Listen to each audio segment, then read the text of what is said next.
कहानी green card. सुनिए वैदेही के स्वर में। क्या है यह देश? यहाँ मनुष्य मनुष्य को मनुष्य नहीं समझता।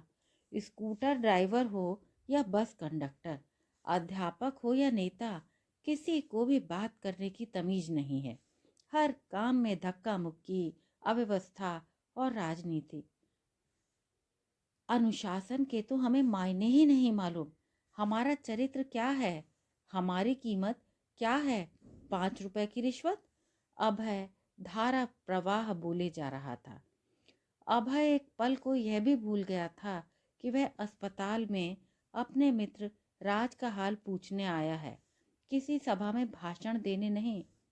शारदा राज को दवा देने आई थी। उसे लगा कि अभय का यूं जोर जोर से बोलना अस्पताल की शांति को भंग कर रहा है, किंतु अभय की धारा प्रवाह अंग्रेजी और विषय पर अधिकार, शारदा भी मंत्र मुग्ध सी सब कुछ सुनती रही। अभय बैंक में काम करता था। महत्वाकांक्षा तो उसमें कूट कूट कर भरी थी। किसी भी तरह विदेश जाकर बसने का उसका एक सपना था। हर रविवार को वह हिंदुस्तान टाइम्स का मैट्रिमोनियल कॉलम बहुत दिल लगाकर पढ़ता था कि कहीं कोई विदेश में बसा परिवार संभवतः उसे भी वहीं बुला ले। वह किसी से भी जल्दी घुलता मिलता नहीं था। उसके व्यक्तित्व में कुछ ऐसा आकर्षण था कि सामने वाला उससे प्रभावित हुए बिना नहीं रह पाता था। कल ही राज ने उसे बताया था कि शारदा का अमेरिका जाना लगभग निश्चित है। अभय को शारदा देखने में सुंदर नहीं लगी, पर उसे सुंदरता से क्या मतलब? उसे तो विदेश जाने का टिकट चाहिए था और शारदा में उसे अपना सपना पूरा होता दिखाई दिया।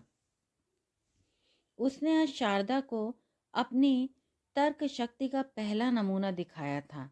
बेचारी शारदा, उसे क्या मालूम था कि अभय की तर्क शक्ति के आगे कितनी लड़कियां पहले भी विवश हो चुकी हैं।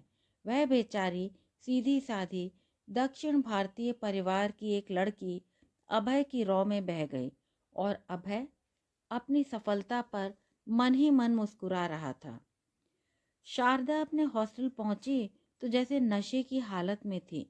अभय उसके जीवन में पहला पुरुष था और सिनेमा हॉल के अंधेरे में जब अभय ने उसका पहला स्पर्श किया तो उसका शरीर रोमांचित हो उठा था। अंधेरे में भी जैसे वह लजा गई थी। चाहकर भी मना नहीं कर पाई शारदा। संभवतः उसे भी यह सब कुछ बहुत अच्छा लग रहा था। पिक्चर में क्या हुआ, कब खत्म हो गई, उन्हें पता नहीं चला। इसके बाद शारदा की कई शामें अभय के साथ रेस्टोरों के कोनों में बीतती। उसे अभय का सानिध्य बहुत अच्छा लगता था। अब तक जैसे उसका जीवन रेगिस्तान सा सुनसान और नीरस था। हॉस्टल का अकेला कमरा, वह पहचाने चेहरे, सहयोगी, साथी, अस्पताल और मरीजों के मुरझाए चेहरे। अभय के आने के बाद उसे लगा जैसे उसके जीवन का भी कोई अर्थ है, कुछ मायने हैं और अब वह जीवन के हर क्षण को जी लेना चाहती थी। अब शारदा को हमेशा अभय की प्रतीक्षा रहती। उसका अमेरिका जाने का कार्यक्रम पक्का ही था, पर अब अभय को छोड़कर अमेरिका जाने को उसका मन नहीं हो रहा था। अभय के सामने उसने अपने मन की बात कही तो उसे कुछ अच्छा नहीं लगा।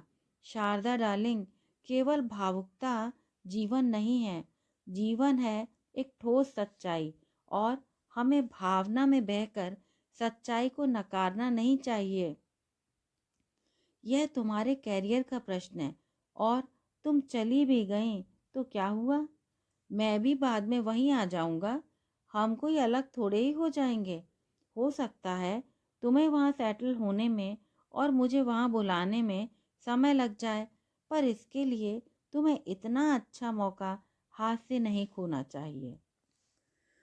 तुम अमेरिका अवश्य जाओ और ग्रीन कार्ड हासिल करने का प्रयत्न करो, अपने लिए भी और मेरे लिए भी।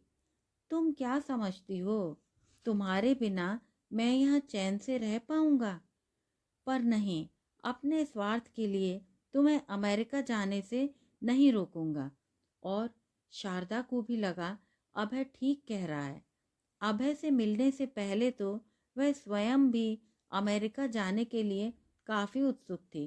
फिर थोड़े ही समय की बात है, फिर तो अभय भी उसके पास ही रहेगा। उसका अपना अभय, उसका पति। अभय के दोस्तों में केवल राज ही अभय और शारदा के प्रेम से परिचित था। वह यह भी जानता था कि प्रेम तो केवल शारदा की ओर से है, अभय तो केवल अमेरिका जाने की फिराक में है। शाम के समय दोनों पीटर स्कॉच की चुस्कियां ले रहे थे। राज, मेरा रंग कुछ काला तो नहीं होता जा रहा है? यह क्या बात हुई भाई, ऐसा सवाल क्यों? नहीं, आजकल शारदा के साथ अधिक समय बिता रहा हूं ना, कहीं उसका रंग छूटता हुआ तो अपना थोड़ा बेड़ा गर्की हो जाएगा। अभय, यह उपहास का विषय नहीं है। इस सारे संबंध के विषय में तुम्हें गंभीरता से सोचना चाहिए। तुम्हारे माता पिता तुम्हें इस विवाह की अनुमति नहीं देंगे, और बिना विवाह किए तुम अमेरिका जाओगे कैसे? शारदा जैसी शरीफ और अच्छी लड़की के साथ ऐसा भद्दा खेल मत खेलो। अरे, अगर डरने का कोई नोबेल प्राइज होता ना, तो वह तुम्हें ही मिलता। बच्चे, जीवन में अब तक एडवेंचर की भावना नहीं तो कुछ भी नहीं। माँ बाप तो कभी भी हमारी पसंद नहीं समझेंगे। अगले सोमवार हम शादी कर रहे हैं कोर्ट में। तुम्हें बतौर गवाह चलना है होगा, बाकी तो खन्ना कर लेगा, जज का पीए है। अब है, एक बार फिर सोच लो। मैं तुम्हारे पिताजी का गुस्सा अच्छी तरह जानता हूँ। वे तुम्हें कभी भी इस बात के लिए माफ नहीं करेंगे। टू हेल विद देम। शादी मेरी हो रही है या उनकी? जीवन तो मेरा बनना है अमेरिका जाकर। यहाँ बैंक में तो केवल अफसर बनने में ही सारा जीवन निकल जाएगा। और फिर सोचो, यदि शारदा बिना मुझसे विवाह किए अमेरिका चली गई तो हो सकता है उसे कोई गोरी चमड़ी वाला वहीं पसंद आ जाए। अपनी तो हो गई छुट्टी। मैं ऐसा खतरा मोल नहीं ले सकता। तुम्हें अपनी शारदा पर इतना ही विश्वास है? भोले मियाँ, तुम नहीं समझोगे इन बातों को। तुम बस कोर्ट पहुंच जाना। शारदा को इस तरह के विवाह में कोई दिलचस्पी नहीं थी। वह तो लाल रंग का जोड़ा पहनकर ब्राह्मण के मंत्रोच्चारण में सारे संसार के सामने अपने अभय को अपनाना चाहती थी। किंतु अभय के लगभग अकाट्य तर्कों के सामने लाचार बनी बैठी थी शारदा। केवल राज ही शारदा के मन स्थिति को समझ पा रहा था। वह अंतिम क्षणों तक अभय को समझाता रहा कि वह अपनी जिद छोड़ दे, किंतु अभय अपने स्वर्णिम भविष्य को कैसे हाथ से निकल जाने देता। विवाह हो गया। शारदा और अभय के माता पिता को बिना बताए अब दोनों कानूनन पति पत्नी बन गए थे। किंतु सुहागरात मनाए बिना अभय विवाह को पूरा कैसे मान लेता? इसलिए जनपथ होटल में 2 रातों के लिए कमरा बुक करके हनीमून मनाया गया। 3 सप्ताह बाद शारदा एयर इंडिया की उड़ान से न्यूयॉर्क के लिए रवाना हो गई। उस दिन अभय घंटों उसका हाथ थामे बैठा रहा। शारदा डार्लिंग, अमेरिका जाकर हमें भूल नहीं जाना। जल्दी से जल्दी मुझे भी अपने पास बुलवा लेना। शारदा का मन तो अमेरिका जाने का वैसे ही नहीं हो रहा था। वह कह ही उठी, रोक लो ना मुझे, जाने ही क्यों। लेकिन अभय ने उसे आलिंगनबद्ध कर चुप करा दिया। अभय के जीवन में एक अजीब सा खालीपन छोड़ गई थी शारदा। अपने अमेरिका जाने के चक्कर में अभय ने सारा समय शारदा को देना शुरू कर दिया था। वह शारदा के वीज़ा इत्यादि कागजात पूरे करवाने में बहुत व्यस्त रहा। अपने तमाम मित्रों से वह लगभग कट ही गया था। उसने अपने पुराने मित्रों से एक बार फिर संबंध जोड़ने की सोची। यही सोचकर तिलोत्तमा को फ़ोन किया था। हाय अभय डियर, शादी मुबारक हो। बड़े छुपे रुस्तम निकले, हमें बुलाया तक नहीं। अभय के पास इसका कोई जवाब नहीं था। हाँ, खबर जरूर फैल चुकी थी उसकी शादी की, जो उसे अच्छा नहीं लगा। अब वह कुछ परेशान सा व डरा डरा सा रहने लगा। उसकी तबीयत में भी थोड़ी तल्खी रहने लगी थी। उसे शारदा के पत्र की बहुत बेचैनी से प्रतीक्षा रहती थी। शारदा का पत्र आया। धड़कते दिल से अभय ने पत्र खोला। पत्र में कोई विशेष बात अभय को दिखाई नहीं दी। शारदा अमेरिका पहुंच गई थी।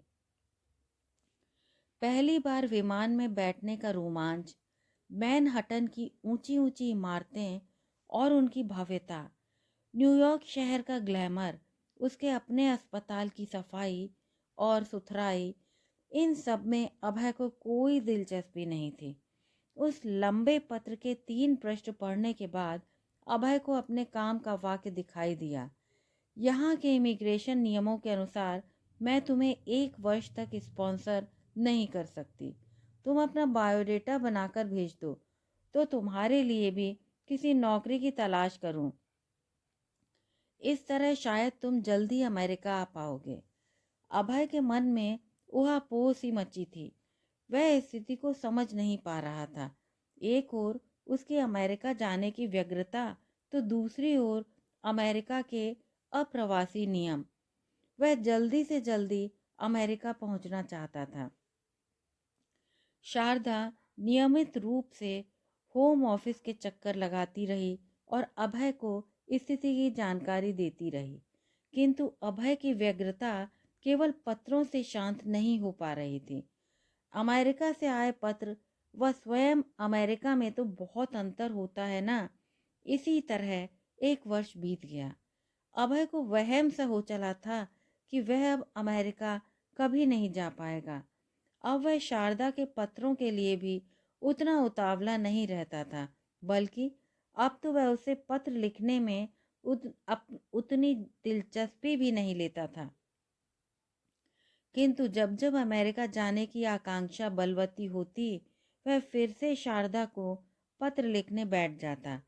वह शारदा से कानूनन विवाहित था, किंतु उसने कभी भी उस संबंध को बहुत गंभीरता से नहीं लिया था।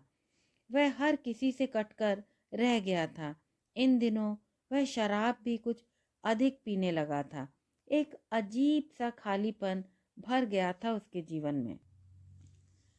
जब कभी अभय इस तरह परेशान होता था, वह अपने पुराने प्राध्यापक डॉक्टर सोमदेव के पास चला जाता। डॉक्टर सोमदेव का सानिध्य शराब से कहीं अधिक काम करता था और अभय एक बार फिर तरोताजा हो जाता। एक दिन अभय की मोटरसाइकिल डॉक्टर सोमदेव के घर के सामने रुकी तो वहां काफी चहल पहल दिखाई दी। अभय को मालूम नहीं था कि उस दिन डॉक्टर सोमदेव के विवाह की 15वीं वर्षगांठ थी। घर में कई मेहमान बैठे थे। अभय थोड़े समय के लिए सकपका सा गया। डॉक्टर सोमदेव ने उसे देखा तो दूर से ही चिल्ला उठे, आओ मेरे मिट्टी के शेर। अरे प्रीति, देखो हमारी शादी को पक्का करने के लिए पंडित भी आ गया है। अबे गधे, यह रोनी सूरत क्यों बना रखी है? खुशी मनाओ। आज से 15 साल पहले आज ही के दिन प्रीति जी के भाग्य खुले थे, जो उनकी शादी हमसे हुई। जब आई थी तो हड्डियां दिखाई देती थी और आज देखो माशा अल्लाह, क्या खाते पीते घर की लगती हैं। डॉक्टर सोमदेव को भी अभय से बहुत लगाव था। वह उनका प्रिय विद्यार्थी रह चुका था। शेक्सपियर के नाटक ओथेलो पर जो काम अभय ने किया था, उससे डॉक्टर सोमदेव बहुत प्रभावित हुए थे। उन्हें लगा कि अभय ही एक ऐसा विद्यार्थी है जिसने रूढ़िवादी विचारधारा को छोड़कर एक नए दृष्टिकोण से शेक्सपियर की समीक्षा की है। उधर तो डॉक्टर सोमदेव के व्यक्तित्व से पूरी तरह अभिभूत था ही अभय। उसके आदर्श थे डॉक्टर सोमदेव। अभय ने थोड़े ही समय में अपने आप को व्यवस्थित कर लिया और कमरे में चारों ओर निगाह दौड़ाई। टेलीविजन कैबिनेट का सहारा लिए एक लड़की खड़ी थी, अकेली। अभय ने संभवतः अपने संपूर्ण जीवन में उतनी सुंदर लड़की कभी नहीं देखी थी। वह वहां अपने ही विचारों में मग्न थी। उसके आकर्षण में अभय स्वयं ही उसकी ओर बंधा चला गया। आप कुछ ले नहीं रही हैं? आपके लिए कोक या फैंटा या कुछ और लाऊं? जी नहीं, मुझे किसी भी चीज़ की आवश्यकता नहीं है। बाय द वे, मेरा नाम अभय है, बैंक में काम करता हूँ, डॉक्टर सोमदेव का विद्यार्थी था, बीए ऑनर्स फाइनल में। आप? जी, मैं भी डॉक्टर सोमदेव की विद्यार्थी हूँ, बीए ऑनर्स फाइनल में हूँ। नाम है सुगंधा। वह लड़की औपचारिकता निभाते हुए बोली। आपको किस लेखक ने सबसे अधिक प्रभावित किया है? अभय ने बात को आगे बढ़ाया। सुगंधा की आंखों में थोड़ी अनिश्चितता थी। बोली, वैसे तो सभी लेखक अच्छे हैं, पर जो बात शेक्सपियर में है वह कहीं नहीं। ओथेलो के विषय में आपकी क्या राय है? जी, एक अच्छी खासी ट्रेजेडी है। शेक्सपियर की बेहतरीन पोइट्री है इस नाटक में। और क्या आपको नहीं लगता कि ओथेलो एक बहुत बड़ा हिपोक्रेट है? मैं तो ऐसे इंसान को कभी माफ नहीं कर सकता जो औरत पर हाथ उठाए। और ओथेलो तो अपनी पत्नी डेस्डेमोना की हत्या कर देता है। यागो की बातों में आकर औरत प्यार करने की, सराहने की चीज होती है। ओथेलो में शेक्सपियर के बाकी नाटकों वाली नोबिलिटी तो है ही नहीं। और अभय का धारा प्रवाह प्रवचन शुरू हो गया। थोड़े ही समय में अभय ने अपनी वाक्य शक्ति से सुगंधा को प्रभावित कर लिया था। उसे स्वयं भी आज काफ़ी खुशी हो रही थी सुगंधा से मिलकर। चलते चलते उसने सुगंधा को अपना टेलीफोन नंबर भी दे दिया। अगले ही दिन अभय सुगंधा की प्रतीक्षा कर रहा था उसके कॉलेज के बाहर। सुगंधा आई, जैसे वह जानती ही थी कि अभय उसकी प्रतीक्षा कर रहा होगा। उसके कदम स्वयमेव अभय की ओर बढ़ गए। अभय उत्साहित दिखाई दे रहा था। सुगंधा जी, कैसी हैं आप? कल से कोई विशेष भिन्न नहीं। आपने ओथेलो के विषय में सोचा क्या?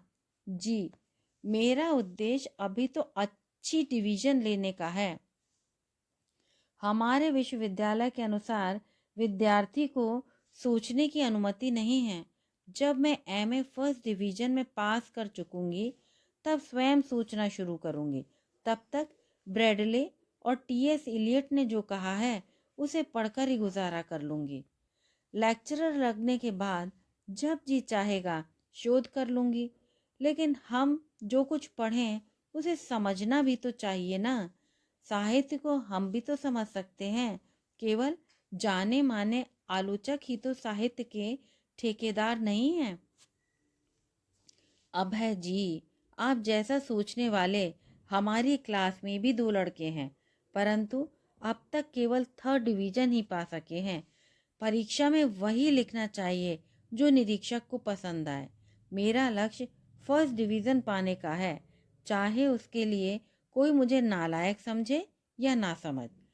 कुछ क्षणों के लिए अभय हतप्रभ रह गया। आज तक किसी भी लड़की ने उसके तर्कों का इतने सशक्त ढंग से प्रतिरोध नहीं किया था। वह कुछ सोच में पड़ गया। सच ही तो कह रही है सुगंधा, मैं भी तो बीए और एमए में 3rd डिवीजन ही ला सका। मेरे ज्ञान या वाक शक्ति का क्या लाभ? कुछ समय के लिए वह चुप खड़ा रह गया। अंततः सुगंधा ही बोली, क्या सोच रहे हैं महाशय? कहीं मेरी ही समीक्षा तो नहीं कर रहे? अरे नहीं नहीं, आइए कहीं बैठते हैं, सामने ही रेस्टोरेंट है। अभय जी, इस रेस्टोरेंट के विषय में मुझे पूरी जानकारी है। मेरी कई सहेलियां इसमें जाती रहती हैं। मैं आपके साथ अपने संबंधों की शुरुआत ऐसे रेस्टोरेंट के अंधेरों में नहीं करना चाहती। मैंने आप में एक प्रकाश की किरण देखी है। हमारे संबंध भी वैसे ही उजले रहें तो ठीक होगा। यदि आपको मुझसे मिलना ही है तो मेरे कॉलेज आ सकते हैं या फिर मेरे घर। मैं छुपकर कोई भी काम नहीं करती। अभय चुप था। दोनों बस स्टॉप की ओर चल दिए। सुगंधा की बस आई और वह बस में चढ़कर घर की ओर चल दी। वह अभय को भीतर और बाहर से हिला गई थी। रह रह कर सुगंधा के शब्द अभय के मस्तिष्क से टकरा रहे थे। कितनी सहजता से अपने मन की बात कह दी थी सुगंधा ने। अभय घर पहुंचा तो शारदा का पत्र आया हुआ था। उसका मन पत्र खोलने का भी नहीं हुआ। वह बेहद बेचैन था। सुगंधा, शारदा, अमेरिका सब उसके दिमाग को मथ रहे थे। वह किसी निष्कर्ष पर नहीं पहुंच पा रहा था। कहीं उसके मन के भीतर से आवाज आई, यहीं रुक जाओ अभय, यह खतरनाक खेल मत खेलो। शारदा कानूनन तुम्हारी पत्नी है। अगर और आगे बढ़े तो हो सकता है नौकरी से भी हाथ धोना पड़े। फिर सोच लो। सिर झटक कर अभय उठ खड़ा हुआ। यह मैं क्या उलझुल बातें सोचने लगा हूँ। सुगंधा से जरा सी बात कर ली तो क्या हुआ? उससे विवाह तो नहीं कर रहा हूं मैं। उसका अंतर्मन अट्टहास कर उठा। क्या तुम स्वयं नहीं चाहते कि सुगंधा तुम्हारी हो जाए? क्या जीवन में पहली बार तुम किसी लड़की के सामने कमजोर नहीं पड़ गए? क्या सचमुच तुम सुगंधा के सौंदर्य जाल में नहीं फंसते जा रहे हो? रात भर बिस्तर पर करवटें बदलता रहा अभय। सुबह उठा तो सिर भारी था। दफ्तर जाने से पहले सिर दर्द की गोली भी ली उसने। शारदा का पत्र खोला। सदा की भांति बहुत लंबा पत्र लिखा था शारदा ने। अभय को विश्वास भी दिलाया था कि कुछ ही महीनों में वह अमेरिका आ सकेगा। और समय होता तो अभय खुशी से झूम उठता, किंतु आज उसकी परेशानी और बढ़ गई थी। अभय ने मन ही मन फैसला कर लिया कि अब सुगंधा से नहीं मिलेगा, चाहे कुछ भी क्यों ना हो जाए। पर उसका मन कैसे मानता। 2 ही दिन बाद वह फिर उसके कॉलेज के बाहर खड़ा था। सुगंधा बाहर निकली। लाल और काले रंग के सूट में उसका गोरा रंग और भी खिल उठा था। उसने अभय की ओर देखा, अपने विशेष अंदाज में मुस्कुराई। आप 2 दिन आए नहीं। मैंने सोचा नाराज हो गए हैं क्या? क्या हुआ? सब ठीक तो है? अरे नहीं, वैसी कोई बात नहीं। बस दफ्तर में काम बहुत था, इसीलिए व्यस्त रहा। आप कैसी हैं? बहुत सुस्त लग रहे हैं आप। खैरियत तो है? नहीं, यूं ही थोड़ा सा परेशान चल रहा हूँ। एक अहम निर्णय लेना है मुझे अपने जीवन के विषय में। उसके लिए शायद मुझे डॉक्टर सोमदेव के पास एक बार फिर जाना पड़े। दरअसल सुगंधा, मेरा अमेरिका जाना लगभग तय हो चुका है, किंतु तुम्हें मिलने के बाद अमेरिका में मेरी रुचि समाप्त होती जा रही है। कुछ समझ में नहीं आ रहा है। अभय स्वयं ही आपसे तुम पर उतर आया था। इसमें ऐसी कौन सी मुश्किल बात है? जो आपका दिमाग कहे वही कीजिए। कई बार मन की बात मनुष्य को कमजोर बना देती है। वैसे आपकी खुशी में मैं भी खुश हो जाऊंगी। मुझे तो विदेश या विदेशी वस्तुओं से कोई लगाव नहीं। जाने कैसे कह गई सुगंधा। क्या हम कहीं बैठकर बात नहीं कर सकते? चलिए कॉलेज के लॉन में बैठ लेते हैं। अभय और सुगंधा कॉलेज के लॉन में बैठ गए। आज की मुलाकात उन्हें और भी करीब ले आई थी। अभय को मालूम हुआ कि सुगंधा के पिता होम मिनिस्ट्री में काफी बड़े ओहदे पर हैं, और यह भी कि सुगंधा उनकी इकलौती संतान है। लेकिन अपने विषय में अभय सुगंधा को कुछ विशेष नहीं बता पाया था। बताता भी क्या। सुगंधा की वार्षिक परीक्षाएं समाप्त हो गईं। अब उसका कॉलेज जाना भी बंद हो गया। उसकी माँ चाहती थी कि अब सुगंधा का विवाह हो जाए।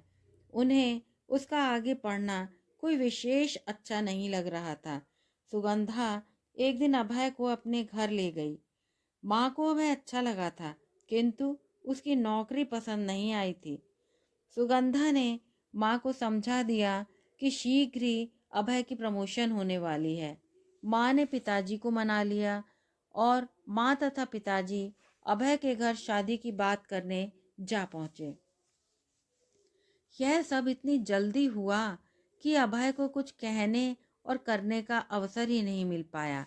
वह सोचता ही रह गया कि सुगंधा से बात करे या न करे। इस बीच शारदा ने भी 2-3 पत्र लिख दिए थे और वे उसके पास पहुंच चुके थे। अभय किसी एक का भी जवाब नहीं दे पा रहा था। शारदा को पूरा विश्वास था कि अब उसका पति जल्दी ही अमेरिका आ पाएगा, क्योंकि अप्रवासी विभाग की नैन्सी जैक्सन से उसने अच्छी दोस्ती कर ली थी। अब उसे अधिक प्रतीक्षा नहीं करनी पड़ेगी। और अभय एक अजीब से भंवर में फंसता जा रहा था। सुगंधा और उसकी सगाई भी हो गई थी। राज को मालूम हुआ तो उसे एकाएक विश्वास ही नहीं हुआ। उसके पास शारदा का अमेरिका का पता नहीं था, अन्यथा वह उसे पत्र लिखकर सूचित करता। राज अपनी असमर्थता पर बहुत परेशान था। उसने अभय से कई बार बात करने की कोशिश की, किंतु हर बार किसी न किसी कारण से बात नहीं हो पाई। दोनों घरों में विवाह की तैयारियां होने लगी थीं। सुगंधा के माता पिता गहने, कपड़े व अन्य वस्तुएं खरीदने में व्यस्त थे। सुगंधा अभी भी अभय के साथ रेस्टोरेंट में जाने को राजी नहीं होती थी। अब तो वह अभय से अकेले में भी नहीं मिलती थी। उसे भी प्रतीक्षा थी मिलन की घड़ियों की, किंतु वह जल्दबाजी के विरुद्ध थी। विवाह को केवल 1 महीना बाकी रह गया था। अभय के माता पिता भी अपने बहू के लिए जेवर, साड़ियां खरीदने में लगे हुए थे। इतनी सुंदर बहू देखकर अभय की मां फूली नहीं समाती थी। शारदा का एक और पत्र आया था, लेकिन अब तो अभय के लिए वह केवल कागज का टुकड़ा मात्र था। उसने उसे खोलने की भी जहमत नहीं उठाई। घर में काफी चहल पहल थी। अभय की माँ बहनें सुगंधा के लिए साड़ियां लाई थीं। साड़ियां व गहने पलंग पर ही खुले पड़े थे। दोपहर का 1 बजा था। साउथ एक्सटेंशन में दिल्ली की वीरान गर्मी सदा की तरह फैली हुई थी। इतने में दरवाजे की घंटी बजी। अभय ने दरवाजा खोला। सामने शारदा खड़ी थी। अभय का ग्रीन कार्ड। अभय के मस्तिष्क में जैसे एक विस्फोट ही हो गया था। उसे ऐसे भयानक सरप्राइज की तो तनिक भी आशंका नहीं थी। सुगंधा और शरद, शारदा, शारदा और सुगंधा, वह कुछ भी सोच नहीं पा रहा था। सुगंधा और अभय का विवाह नहीं हो पाया। शारदा न्यूयॉर्क वापस चली गई और साथ ही चला गया अभय की ग्रीन कार्ड का सपना। अभय के सपनों का महल जलकर राख हो गया और बच गया सिर्फ धुआं, गहरा और काला। रास्ते अब भी थे, पर एक मोड़ पर आकर सब बंद हो जाते थे। उनमें से कोई भी रास्ता न तो सुगंधा के घर की ओर जाता था, न ही शारदा